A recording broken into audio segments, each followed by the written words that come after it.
Dear Kuya Bono, sa kasalukuyan habang magsisimula ako sa pagsusulat nitong kwento ko, ay nag-aaway-away na naman ang mga kaibigan ko tungkol sa nasabi ng isa. Ambisyosa, sino mang manunod sa kanya, hindi naman siya maganda at wala namang kwenta ang mga vlogs niya. 7 kaming magkakaibigan dito sa Hong Kong. Tawagan na lang natin ang mga kaibigan ko sa mga pangalang Ana, Bea, Chris, Diane, Ella at Faith. Sina Ana, Bea at Chris ay sa iisang building nakatira, ang mga amo nila. Kami naman ni Diane ay magkasama sa isang building, si Ella sa ibang building at si Faith ang pinakamalayo pero siya ang pinakataklesa at sa kanya nagmula ang salitang yon patungkol kay Chris. Kampi-kampihan na sila. Magkakampi ang tatlong magkakasama sa isang building. Magkakampi naman yung tatlo, sina Diane, Ella at Faith. At ako, wala akong kinakampihan.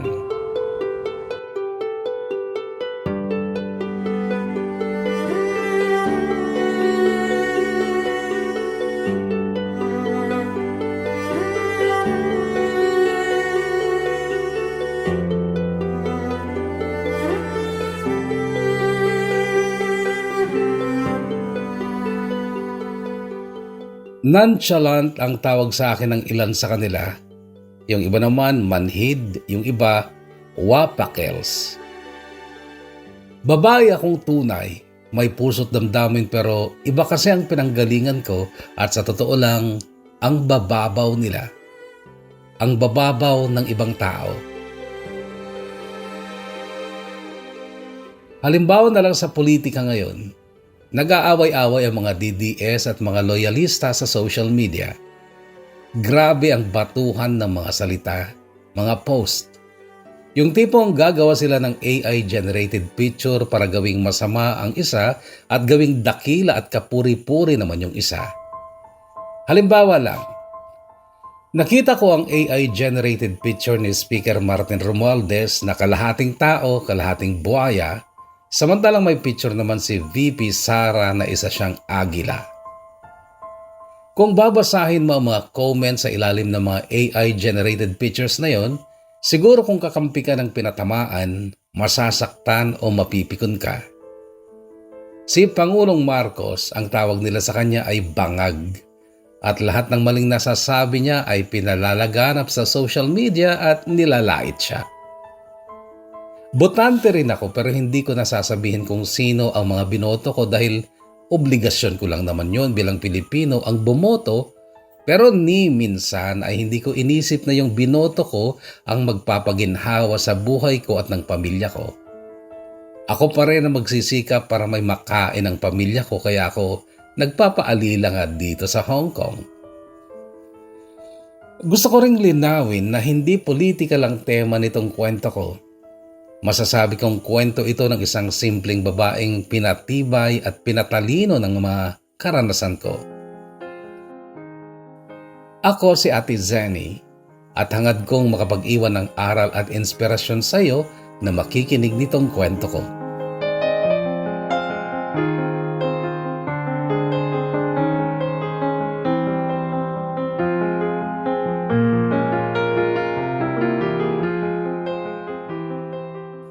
Anim kaming magkakapatid, Kuya Bono. Panganay si Kuya Fortunato ang buong pangalan niya. Sumunod si Ate Tara, then si Ate Leslie, si Kuya Eddie ang pang-apat, pang-lima ako, Zenny at bunso si Amira. Kung pagtatabi-tabihin mo kaming magkakapatid na nakatayo, para kaming picture ng evolution of human. Alam niyo siguro yun. Nakita nyo na siguro yun sa internet yung picture ng evolution of human kung saan yung una ay bakulaw o unggoy. Then unti-unti sa mga susunod pang karakter ay gumaganda na ang itsura at yung panghuli ay taong-tao na at maayos na talaga. Para kaming ganon, Kuya Bono. Hindi sa nilalait ko ang sarili kong pamilya pero totoo ito. Ang Kuya Fort namin ay talagang pangit at may hawig sa bakulaw. Medyo umayos ng konti kay Ate Tara pero hindi pa rin siya maganda. Ganon din kay Ate Leslie. Sungkab pa rin ang bunganga, flat ng ilong. Si Kuya Eddie medyo okay na. Hindi na masyadong matangos ang bunganga pero hindi pa rin siya gwapo. Sa akin bilang panglima, hindi pa rin ako kagandahan pero wala na sa akin yung sungkab na bunganga at medyo matangos na rin ang ilong ko. Ang itsura ko ay normal ng itsura ng karamihan ng mga babaeng Pilipino. Pero ang bunso naming si Amira ang masasabing maganda na talaga. Bakit ganon ang aming mga itsura? Kami ba ay isinumpa? Hindi. Si Mama ay kamukha ni Ate Tara. Sungkab ang bunganga at dulpak ang ilong at yung tatay namin, sumalangit nawa ang kanyang kaluluwa ay talagang maaskad din ang pagmumukha. Noong maliit pa ako, marami akong naririnig na panlalait kay Ate Tara na hanggang ngayon ay umuugong pa sa utak ko. Pangit ka na nga, mahirap ka pa.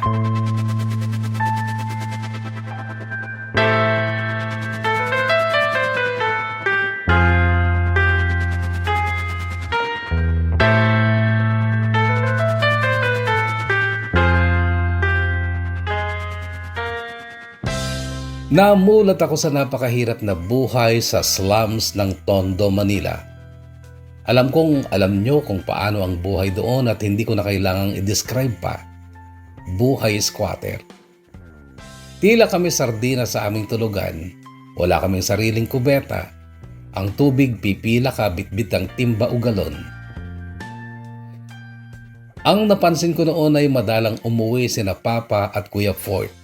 At kapag uuwi sila, hindi sila magkasabay at iba pa ang impression kapag dumarating sila. Kapag si Papa ang dumating, wala lang at madalas ay nag-aaway sila ni Mama. Pag si Kuya Fort ang dumating, masaya kami ni na Kuya Eddie at Amira dahil lagi siyang may dalang pasalubong na pagkain para sa amin.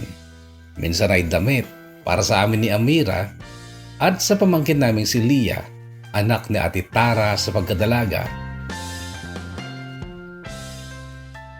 Magkamukha lang si Ate Tara at Leah.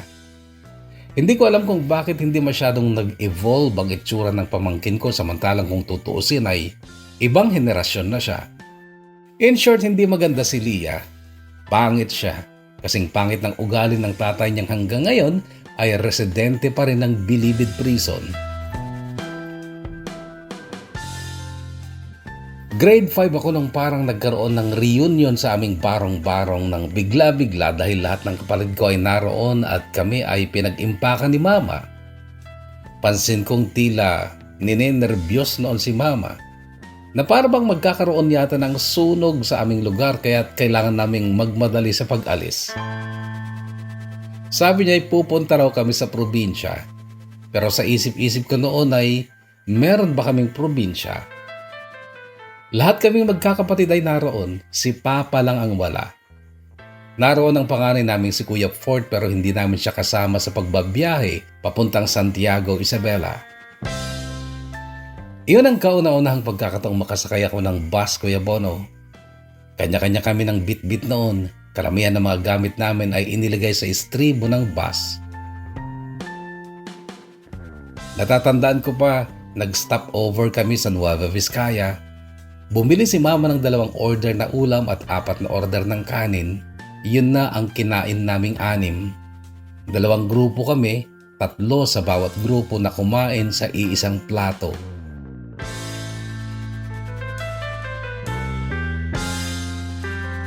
Sa Santiago ay tumira kami sa dating kulungan ng baboy sa tabi ng bukid. Mapapansin mo hanggang bewang lang yung hollow blocks tapos ang itaas na dingding ay pawid na at mababa lang ang bubong. Na kwarto-kwarto din ito ng maliliit lang. Yung tipong siguro noon bawat kwarto ay kulungan ng 5 hanggang 7 baboy. 3 kwarto yon na magkakatabi at sa unahan ay naroon ang parang kusina. Walang lababo pero naroon na rin ang poso na nakakatuwa dahil konting bomba mo lang ay bubulwak ang maraming tubig na malinis at malamig. May palikuran din sa gawi doon na natatabingan lang ng mga lumang yero. Kailangan mong mag-igib upang may pambuhos ka kung ikaw ay gagamit ng kubeta. Ang ganong estado ng buhay namin noong bagong dating pa lang kami ng Isabela, Kuya Bono, sa totoo lang ay para na kaming nanalo sa loto kumpara sa buhay namin noon sa Tondo. Yun pala, ang pagkakaroon namin ng sarili naming kubeta ay isang pribilehiyo na, lalo na siyempre ang libre at napakaraming tubig, isang napakalaking biyaya na. Sa Tondo ay napakahirap ng tubig. Hindi kami naliligo doon araw-araw. Swerte mo na kapag nakaligo ka doon ng 2 beses sa loob ng isang linggo. Kaya nung dumating kami sa bukid, sa aming bagong tahanan, kahit pasabihing dating tirahan yon ng mga baboy, masaya kami. Nakangiti kami, at si Mama noon ay nakita kong nakaluhod at taimtim na nagdarasal sa isang kwarto. Tila nagpapasalamat sa panibagong oportunidad para magkaroon ng panibagong buhay.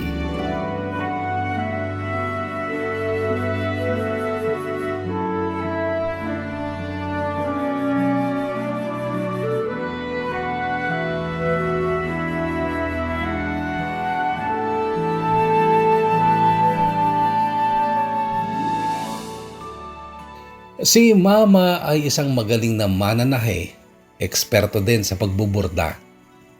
Yun ang trabahong pinambuhay niya sa aming magkakapatid, lalo na noong sumakabilang bahay na si Papa.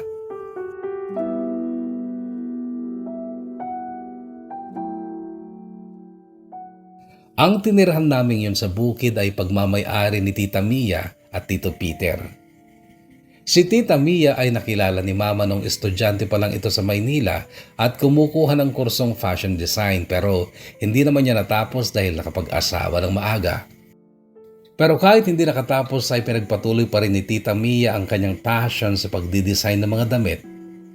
Nagtayo siya ng shop na gumagawa ng mga gowns at damit na pangbabae, at naisipan niya isang araw na puntahan si Mama sa Maynila at inalok ng trabaho. Parang inagaw niya si Mama sa dating amo ni Mama sa Maynila. Pero yun ay hindi kaagad kinagat ni Mama dahil meron siyang tinatanaw na utang na loob dun sa kanyang dating amo. Kaya 4 na buwan pa bago siya sumigit sa pagbiyahe nga papuntang Isabela. Kasama kami.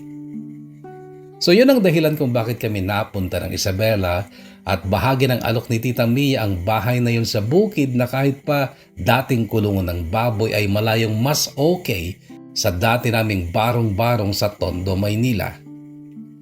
Bakit nga nakakakain kami ng sariwang gulay? Sa paligid ng aming bahay noon ay dati nang may mga tanim na gulay, kamote, gabi at napakaraming saluyot. Sa may patubig naman sa bukid ay ang daming kangkong. Prutas, libre ang mangga at bayabas dahil doon ay may 3 puno ng mangga at 2 puno ng bayabas at isang malaking puno ng kalamansi. Kalaunan ay nagtanim pa kami ng mga gulay doon, sari-saring gulay. Nakapag-alaga pa kami ng mga hayop. Bumili si Mama ng mga sisiw, pinalaki namin. For the first time din noon ay nagkaroon din kami ng alagang aso na siyang naging gwardya namin. Tumatahol ito kapag may taong napapalapit sa kinaroroonan ng aming bahay. Yung buhay na tinamasa namin noong bagong dating kami sa Isabela, Kuya Bono, ay parang langit na kumpara sa buhay na pinagmulan namin. Para kaming galing sa karimlan at biglang napunta sa isang paraiso. At least sa aking personal na pananaw at pananaw ni Mama. Pero hindi sa mga nakatatandang kapatid ko.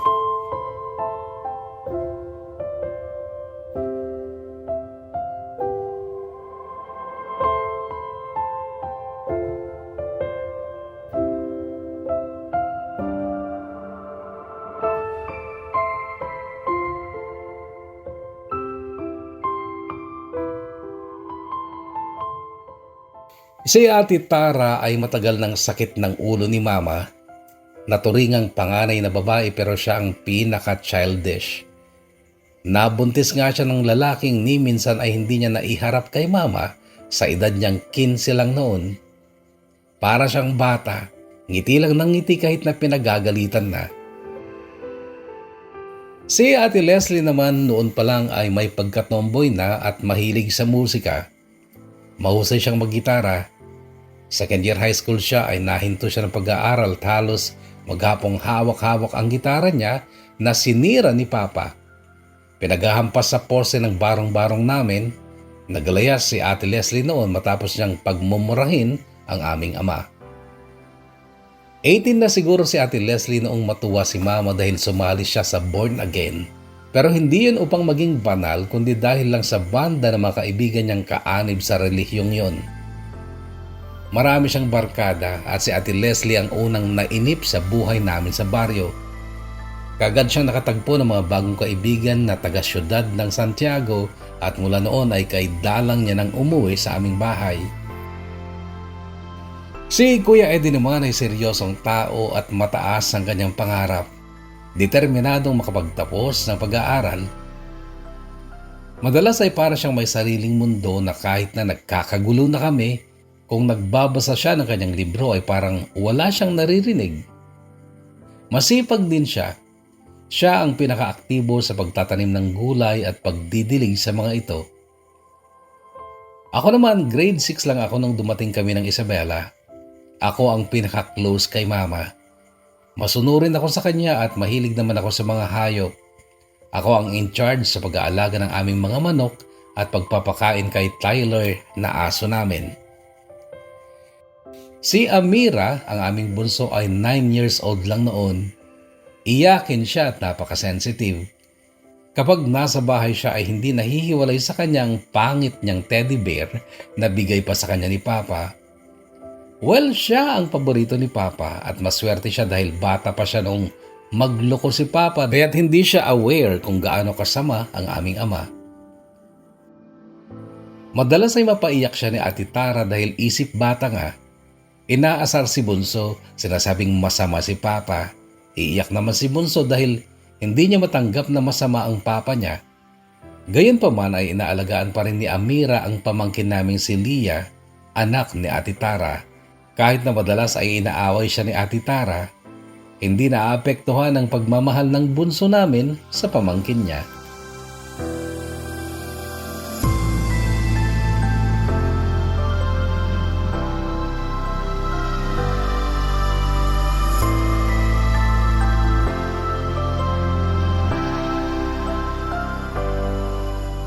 Unang 3 buwan namin sa Isabela noon, Kuya Bono, nagtabaan kaming lahat. Lagi kasing may bigas at 3 beses kami nakakakain sa maghapon. Hindi kagaya sa Maynila noon na minsan lang kami nagkakaroon ng normal na meal, yung may kanin. Madalas noodles lang, tinapay, kape.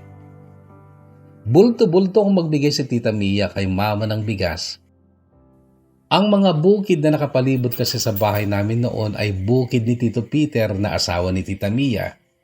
Kaya naman ang bigas talaga ay hindi problema sa kanila.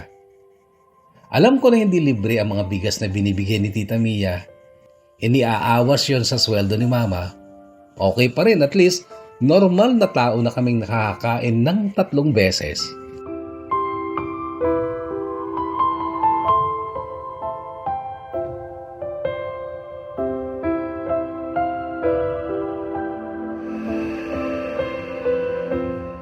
Nagtapos ako ng elementarya bilang 3rd honor, Kuya Bono. Sobrang tuwa ko noon dahil sa Maynila ni hindi ako napapasok sa top 10.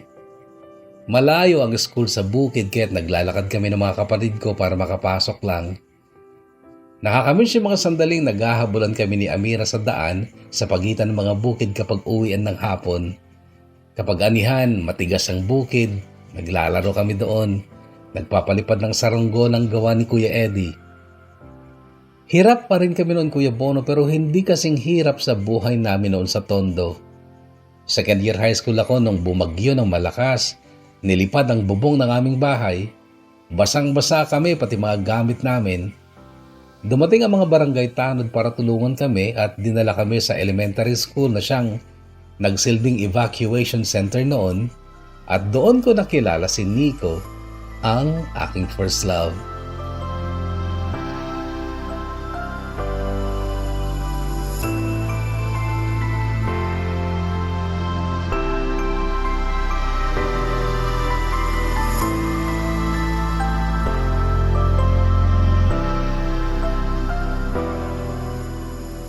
Mas matanda ng 2 taon sa akin si Nico pero akala daw niya ay magka-age lang kami. Maaga kasing na-develop ang katawan ko sa pagdadalaga. Naging napakabait ni Nico sa amin noon sa evacuation center. Tinutulungan niya lagi si Mama kapag may rasyon ng pagkain at tubig. Hindi siya nahihiyang kumuha kahit na bago lang siya noon sa aming barangay. Noon ding araw na yon sa evacuation center na walang bigla ng malay si Mama. Akala namin ay dahil lang sa sobrang pagod at konsumisyon dahil nga sa nangyaring bagyo at ang dulot nitong pinsala sa bahay namin. Nagkamalay din siya makaraan ng mahigit 10 minuto. Kaya lang mula noon ay lagi na siyang nawawalan ng malay. Ayon kay Ate Tara na hindi talaga marunong magtago ng sikreto, kahit daw sa trabaho ay madalas mawala ng malay si Mama pero hindi siya nagpapa-check up dahil nanghihinayang sa pera.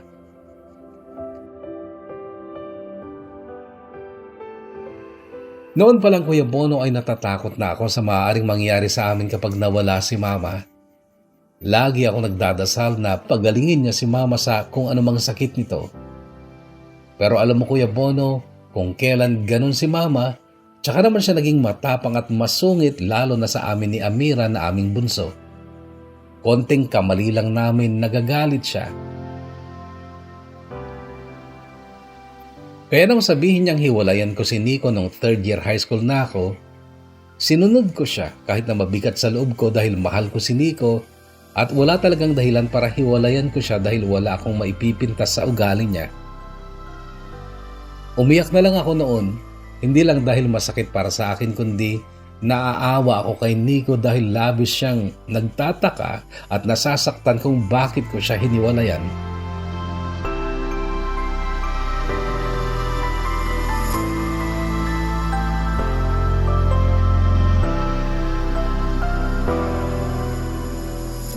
Noong mga panahong iyon na mas lalo pang pumapayat si Mama, ay nahihilig naman siya sa pagbuburda ng fortaleza sa mga gamit sa bahay gaya ng tuwalya, punda ng unan, mga kumot na nabibili lang niya sa ukay. Noong nasa Maynila pa kami, may burda rin ng fortaleza ang isang tuwalya namin pero kalaunan ay nasira ang tuwalyang yon.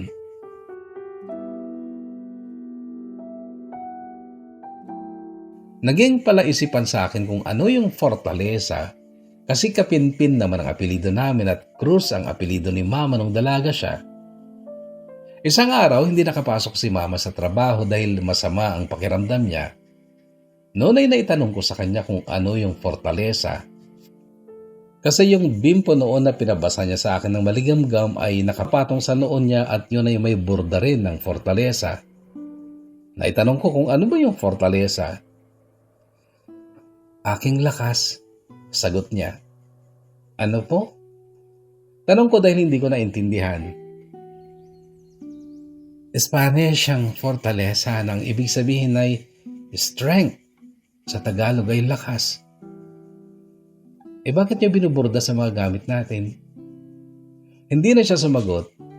Inabot niya sa akin ng pamaypay bago siya pumikit at natulog habang pinapaypayan ko siya. 4th year na ako nun sa high school, malapit nang mag-graduate noong mawalay na sa amin si Mama.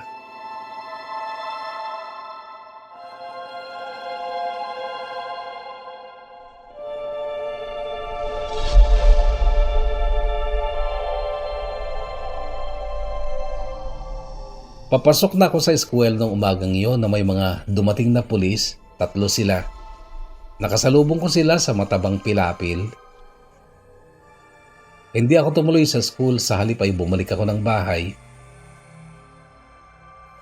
Nadatnan kong kausap noon ni Mama ang mga pulis at ang narinig kong salita niya habang umiiyak ay, "Pakiusap, huwag niyo na akong ikulong. May sakit ako, malapit akong mamatay. Hayaan niyo na lang ako dito sa mga anak ko, parang awan niyo na." Umiiyak niyang pakiusap sa mga pulis. Noon ay patakbo naman akong yumakap sa kanya. Lumuhod pa ako sa mga pulis kahit hindi ko naintindihan kung bakit nila ikukulong ang mama namin. Wala akong nagawa.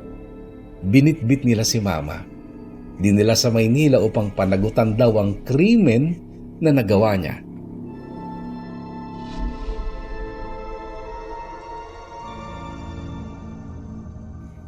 Si Ate Tara ang nagsabi sa amin. Sa aming magkakapatid, sila lang pala ng panganay naming si Kuya Fort ang nakakaalam na pinaslang ni Mama si Papa at ang kabit niya bago kami umalis ng Maynila at nagtungo nga ng Isabela. Magkasama sino Kuya Fort at Papa sa tirahan nila na pagmamay-ari ng boss nila sa tabi ng pinagtatrabahuan nila at doon din nakatira ang kabit ni Papa. Inako ni Kuya Fort ang kasalanan ni Mama kaya siya dinakip at ikinulong. Kaso may nakakita pala sa ginawa ni Mama na kalaunan ay lumantad kaya't pinahanap si Mama.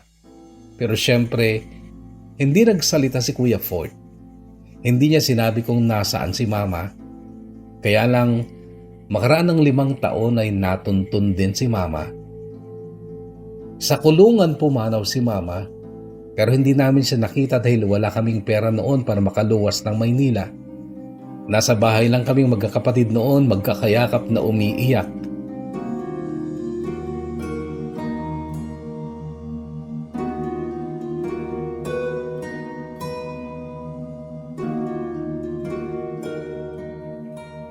Napakasakit ng nangyayaring yun sa amin, Kuya Bono. Ang naiwan sa amin ay ang isip bata naming ate na walang permanenteng trabaho. Si Ate Leslie tuluyang naging tomboy. Natutong mag-drive ng tricycle kaya't nakikiboundary noon sa pamamasada. Nagtatrabaho din noon si Kuya Eddie sa fast food. Pero hindi siya naghinto ng pag-aaral. Si Tita Mia na boss ni Mama, dumating sa bahay at tinanong kami kung sino sa amin ang marunong manahi. Dahil marami daw utang si Mama sa kanya, sa kasamaang palad wala sa amin ang nagkahiling sa pananahi. Si Ate Tara ang pinupuntirya noon ni Tita Mia pero anong aasahan mong sagot sa kanya kundi tumawa lang at sinabing hindi siya marunong manahi? Ang sabi ni Tita Mia, paano nyo mababayaran yung utang ng nanay nyo? At isa pa, dito kayo nakatira sa property ko dahil sa nanay nyo. Wala na siya, so paano na? Anong pakinabang ko sa inyo? Ako ang nagpresenta, Kuya Bono. 16 na ako noon. Hindi ako marunong manahi pero ang sabi ko, magkakatulong na lang po ako sa inyo, Tita Mia. Huwag nyo lang po kaming paalisin dito. Pumayag naman siya, Kuya Bono, pero habang nagkakatulong ako sa kanila, ay pumapasok pa rin ako sa school ko kasi 1 buwan na lang noon ay magtatapos na ako ng high school. Nag-graduate ako pero hindi ako nagpunta sa graduation ceremony. At habang nagkakatulong ako ay pinipilit ako ni Tita Mia na pag-aralan ang pananahi. Kapag wala akong trabaho sa bahay nila, pinapapunta niya ako sa shop upang matuto sa pananahi.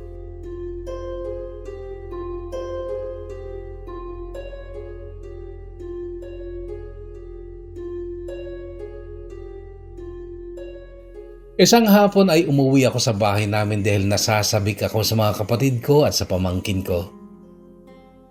Palabas naman noon ng bahay si Ate Tara at nagulat ako dahil napakaiksi ng mga kasuotan niya.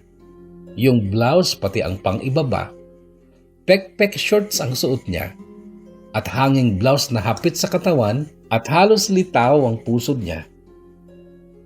Bakit ganyan ang suot mo? Saan ka pupunta? Tanong ko. Sa bayan, maglalamyerda. Ate kulang na lang maghubad ka. Magpalit ka nga. Senny, ngayon ko lang naisip Pangit ang mukha ko pero maganda ang katawan ko. Dati, tinatago ko ang katawan ko. Mukha kong pangit ang nakikita nila. Ngayon, bakit ko itatago yung maganda sa akin?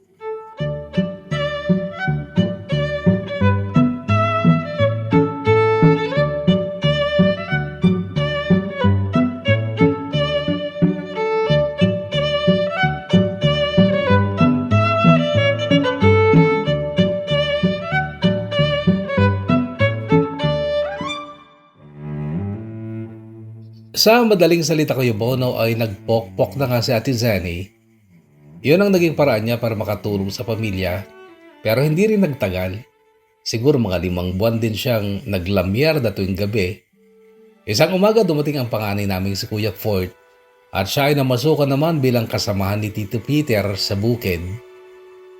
Noon Kuya Bono ay nakaramdam ako ng katiwasayan dahil feeling ko parang may tatay na ulit kami sa katauhan ng aming panganay.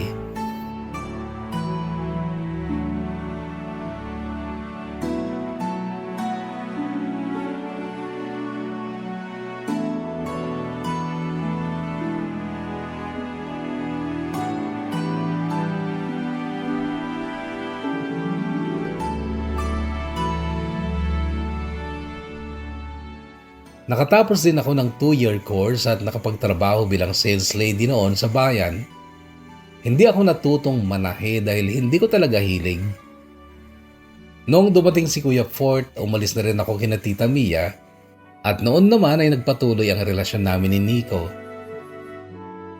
20 years old ako, 22 siya nung magpakasal kami at tumira na kami sa bahay nila. Construction worker / tricycle driver si Nico. Oo, mahirap din lang sila pero hindi ko tiningnan yung estado ng buhay kundi yung ugali at pagkatao nila. Wala akong maipipinta sa kahit sinong miyembro ng pamilya nila. Taong 2017 nung dumating ang chatmate ni Ate Tara na isang Norwegian na matanda, si Philip na noon ay 57 years old na. Akala ko dati ay joke lang ni ate na may kachat siyang taga-Norway. Totoo pala. Sumama siya kay Philip, naglibot sila sa mga tourist spots sa Visayas at Mindanao. Then umuwi na si Philip sa Norway. Sabi ni ate, nag-away daw sila at nagka-break na. Kaso after 1 year, bumalik si Philip at pinakasalan niya ang ate kong pangit pero maganda ang katawan. Kaya ayon, hayahay na ang buhay niya sa Norway. At dahil sa tulong niya ay nakapagtapos ng college si Kuya Eddie na ngayon ay nagtatrabaho na rin sa Sharjah, UAE.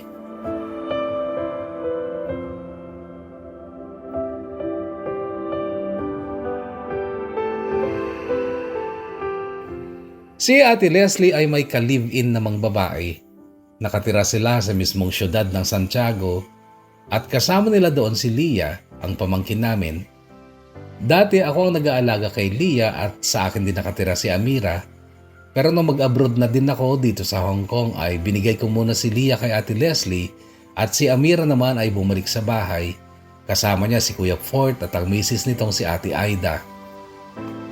Pangit ang Kuya Fort namin. Kung hindi mo siya kilala, matatakot ka sa itsura niya dahil matangkad siyang tao, malapad ang katawan at mukhang gorilya. Pero ang napangasawa niyang si Ate Aida ay may itsura.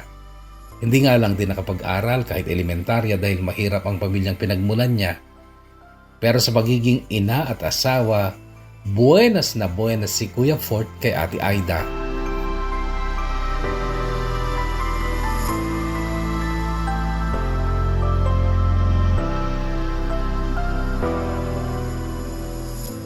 October 2023 ay nakauwi ako dyan sa Pilipinas.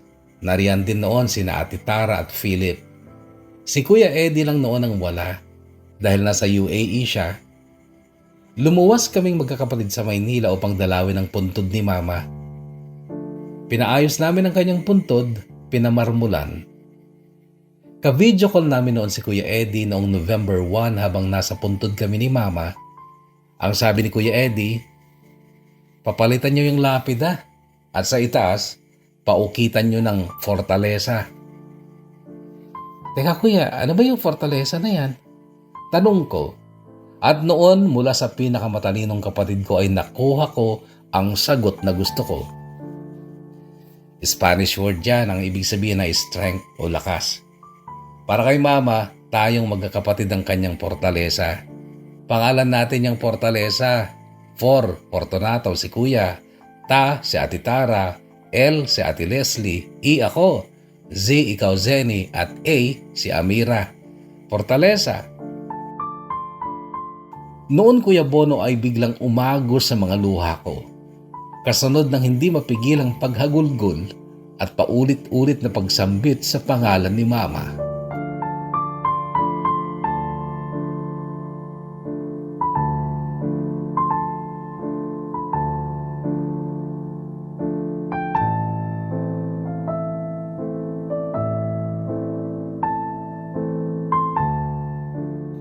Ngayon sa kasalukuyang panahon ay domestic helper ako dito sa Hong Kong at pinalad namang makatagpo ng mabubuting amo at mga kaibigang kagaya ko ding DH dito na nagsasabing ang nonchalant ako, walang pakiramdam, walang pake. Hello? Konting bagay lang kinasasama ng loob nyo, kinagagalit nyo. Kung kayo siguro ang nanggaling sa pinanggalingan ko, kung kayo ang dumaan sa pinagdaanan ko, mapagtatanto nyo na hindi talaga patas ang mundo pero wala kang magagawa para kontrahin ito kaya tumahimik ka na lang. Yang galit mo, wala kang mapapala dyan. Yung mga bashers sa mga politiko at artista, kumusta kayo? Dumadami ba ang pera nyo? Nadadagdagan ba ang mga kaibigan nyo? Gumaganda ba ang mga kalusugan nyo sa mga pagrarant nyo sa social media? O nagsasayang lang kayo ng oras at enerhiya? Bakit hindi nyo nalang pagtuunan ng mga pamilya nyo, ang mga plano at mga pangarap nyo? Pahalagahan nyo ang mga taong nagpapahalaga sa inyo at tiyak kapag nagkagipitan ay may kakampi sa inyo. Ito lang ang mensaheng nais kong iparating sa pamamagitan ng aking kwento, Kuya Bono. Mapalad ka kung may taong handang magbuwis ng buhay para sa'yo, kaya siya o sila ang paglaanan mo ng panahon mo. Susuong ka sa napakaraming pagsubok. Siya o sila ang maging fortaleza mo. Sa aming ina, ikaw ang nag-iwan ng aral na ito sa aming mga anak mo. Hanggang dito na lang, Kuya Bono, at maraming salamat. Gumagalang, Zenny.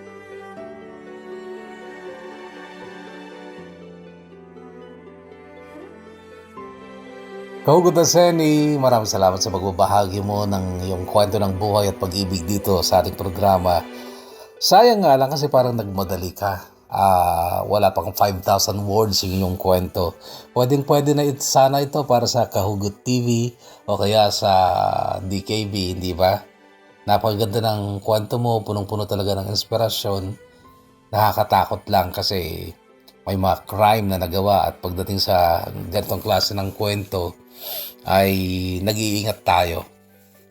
Gayon pa man ay hindi kong mapigil na basahin ang kwento mo sapagkat napaka-importante ang hatid nitong mensahe para sa ating lahat.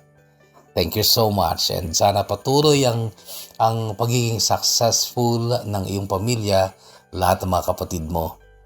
Nakikita ko yung ibang kapatid mo ay hindi naghahangad ng iba pa, kundi yung buo lang kayo, hindi ba? Yung kuya mo, kahit hindi mo masyadong na-describe o naisali sa kwento mo, ay kahanga-hanga siya. Gusto ko siyang ma-meet. Nandito lang ako sa Alicia, nandyan lang yung Santiago. Thank you so much na nakakaantig ang iyong kwento, Kahugot na Zenny. God bless you and your family. At sa mga shoutout natin mula sa kwento ni Shaman, An365 sa YouTube ito, kaya ganito na naman po tayo, yung mga handles na naman ang mga binabasa natin. Si An, shoutout to you. Si Margie Tumbali, Marvelous Phone 4290, shoutout to you. Hello po, listening while cooking, pa shoutout Lynn Tolosa, shoutout to you Lynn. And Lulay Sabado, shoutout kay Bono from Taoyuan, Taiwan. Tama. And Boss M, shoutout to you Boss Ames pala. Thank you so much Kuya Bono. May bago na naman po kaming pakikinggan ni Ami. Shoutout pala sa kanya from Tugigaraw City. God bless you. Noel Esteban. And si Leslie Lisel Lambino. Always listening here in Panikitarlac. Shoutout po Lisel Lambino. Shoutout sa iyo Lisel. And si Julius Abalos, pa-shoutout Kuya Bono. Salamat Julius. And Federico J.R. Raimundo, shoutout Kuya Bono from Bimonton, Malig. Isabela, Bimonton ba yun o Bimonton? Anyway, Nile Reven Malana, thank you so much, shoutout to you. And Manny Paderan, shoutout po Kuya Bono, adik po sa lahat kaming tropang pintor. O po Kuya Bono, adik po kami, adik sa pakikinig ng mga istorya sa lahat ng istasyon Salamat po at may bago na naman pong mapapakinggan. Manny Paderan. Taga saan ka ba, kahugot na Manny? Kailangan ko kasi ng pintor eh. And Iris Pauline 21, hi Kuya Bono, pa shout out naman dagitay anak ko, Gaily Angelo, Irish Pauline, Ashlyn Pearl. Thanks Kuya Bono, meron naman pakikinggan. Isulang ti obra kag dingdingig Kuya, listening here in Saudi the mom from Ilocos Sur. Agandad ka dita, kabsat. Syukran. And mula naman kay Crisanta de la Cruz, shoutout Kuya Bono sa mga family ko sa Kalinga Province at sa sawa ko na sa Taiwan. Crisanta de la Cruz, thank you. Lynn Sabado, pa-shoutout Kuya Bono yung family ko sa Sulana, watching here in Hong Kong.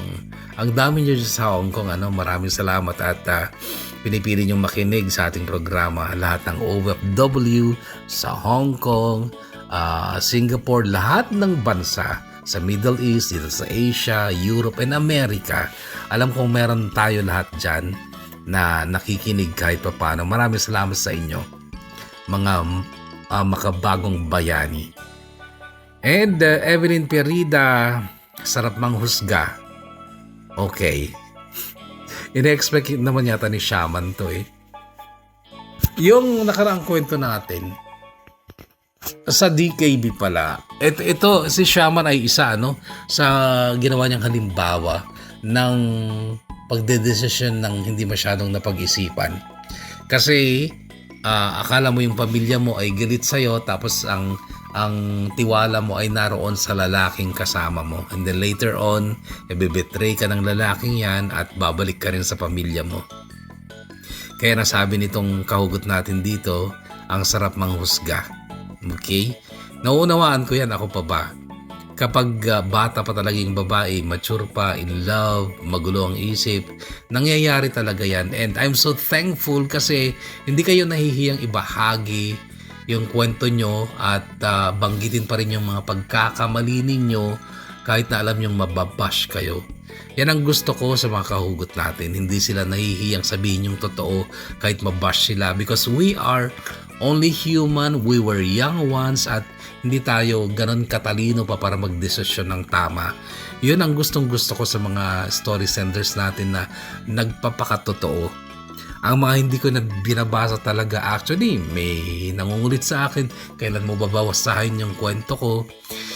Ayokong basahin kasi ginagawa niyang bida yung sarili niya. At halata ko namang ginawa niyang kontrabida yung iba para umangat siya. Ayoko ng ganon, mga kahugot. So pasensya na kung hindi ko mababasa yan. Masyadong halata eh. Ginawa mong masyadong bida yung sarili mo, perfect, hindi nagkamali, very successful. Hindi ako naiinggit, kasi ako yung tipo na ang dali ko nang makontento sa mga bagay-bagay. Pangarap, hindi ganun kataas sa akin. Tama na yung happy everyday. Nakakapag, too much about me. Basta ako simple lang. Yung kwentong ito, walang matutuwa sa totoo lang. Kaya wag mo nang asahang basahin ko. Ang reply ko sa iyo ay gawin mong makatotohanin yung kwento mo at babasahin ko. Sorry na lang. Hindi rin matutuwa yung mga kahugot at yung mga kaabang kapag napakinggan niya yan. Sa tingin ko kapag binasa ko yan ay yan ang kwento na may pinakamaraming comments, pero comments ng pangbabash. Tuloy tayo. Si Raylin Tabayan, gustong-gusto ko kayo magbasa ng kwento. Dati pa nung dalaga ako, palakasan ng radyo pagdating ng alauna ng hapon tuwing linggo. Pa-shout from Cainta, Rizal, originally from Alcala, Cagayan. Konti na lang, makakapagsulat na din ako ng kwento. Oy, waiting, Raylin. Elizabeth Lagunday, shout out to you. Daiselin Ferrer, thanks a lot for the new story again, Kuya Bono from Doha, Qatar. Nice, sabi naman ni Oily Rocky 6932. Love Leia Carabajal, thanks sa new upload. Always listening here in Malaysia. God bless you too, Love Leia. Salamat sa laging shoutout, Kuya Bono. Nasimulan ko na po magsulat. Pipilitin ko pong tapusin asap kasi isa pa talaga sa bucket list ko na mag-share ng story ko at ikaw lang ang gusto kong magbasa. Sana pag natapos ko na meron na din love life para may happy ending naman. 3 years na akong single ngayon. Kuya Bono, pa-shoutout na lang sa silent listener mo na BFF ko na impluwensyahan ko talaga siyang mag-subscribe at pakinggan lahat ng uploads mo. I miss you BFF. Ingat ka palagi dyan. Ayos lang ako, single pa rin. Pero sad to say, one BFF natin ay may sakit. Nagmamanas, padasal natin siya. Sino ito? Si Boss Ames pala ito. Okay? Get well sa inyong BFF na may karamdaman. Mercado Irene Evangelista, pa-shout Kuya Bono from Taipei, Taiwan. Silent listener, thank you sa upload. And Leonard Pascual, Papa Bono, always listening here in Santiago City, Isabela. Baka nakasalubong mo na si Kuya ano dyan? Si Kuya Fortunato, ha? O kaya si Leslie. Konti lang naman yung tomboy na tricycle driver dyan eh. Balak-balak ko nga mag-rides. Baka mas makasalubong ko sila. Brenda Ariola, Kuya, pabati sa family ko dyan sa Bagao, Cagayan. Brenda of Hong Kong. And Erica Lavado Cabiles. Thank you, Kuya Bono. Sana sunod na part 2 ko. Please pa-shoutout po from Ballesteros, Cagayan. Dito nga sa YouTube, pag magpa-shoutout kayo, itype nyo po muna yung pangalan nyo. Walang shortcut. Halimbawa, ang pangalan mo ay Sally Erica